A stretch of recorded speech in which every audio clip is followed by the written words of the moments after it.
তো গাইস আজকে সকাল সকাল ঘুম থেকে উঠে এতটা পরিমাণে ঠান্ডা পড়েছে আমাকে পুরো কাঁপিয়ে দিচ্ছে একবার। আর এই ঠান্ডায় আমি প্রত্যেকদিন মেলায় গিয়ে আমার সর্দি লেগে গেছে পুরো একেবারে। তাই জন্য আজকে আমাকে একটু ডাক্তারের কাছে যেতে হবে। গতকাল রাতে আমি বাইকের চাবিটা কোথায় রেখে দিয়েছি আমার মনে পড়ছে না, এখন আমি বাইকের চাবিটা খুঁজে পাচ্ছি না। আর গাইস কি করবো, অনেকক্ষণ ধরে খুঁজছি কিন্তু বাইকের চাবিটা খুঁজে পেলাম না। তারপরে যখন আমার মা বিছানা পরিষ্কার করে সেই সময় এই বিছানার নিচে এই যে চাবিটা পেয়েছি, আমাদের বাইকের চাবিটা। আর তারপরে এখন আমি এই যে বাইকটা নিয়ে এখন আমি ডাক্তারের কাছ থেকে ওষুধ নিয়ে এখন আমি বাড়ি যাচ্ছি। তো গাইস কিছুক্ষণ বাইক চালানোর পরে এখন আমি এই যে বাড়িতে চলে এসেছি, আর বাড়িতে এসে একটা করে ট্যাবলেট খেয়ে নিয়েছি। খাওয়ার পরে এখন আমি এই যে আমার 1.5 কোটি টাকার ডিরেকশন এটা নিয়ে এখন আমি একটু সোনা দোকানের দিকে যাব। रोम रोम भाइयों el pasito de la martita।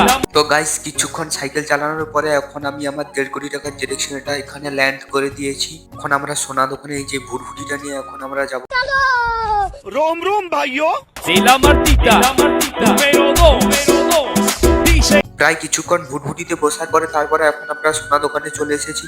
আর গাইস সোনা দোকানে আমার সঙ্গে যেই দাদাটা এসে সেই দাদাটা এই যে একটা রূপার ব্রেসলেট নিয়ে নিয়েছে। গাইস এখন এই রূপার ব্রেসলেটটা নেওয়া হয়ে গেছে আর এখন আমরা বাড়ির দিকে যাব। তার আগে এই ভুটভুটিটার কেটে নিয়ে লিক হয়েছে, তাই জন্য একটু পাম্প দিয়ে এখন আমরা বাড়িতে চলে এসেছি।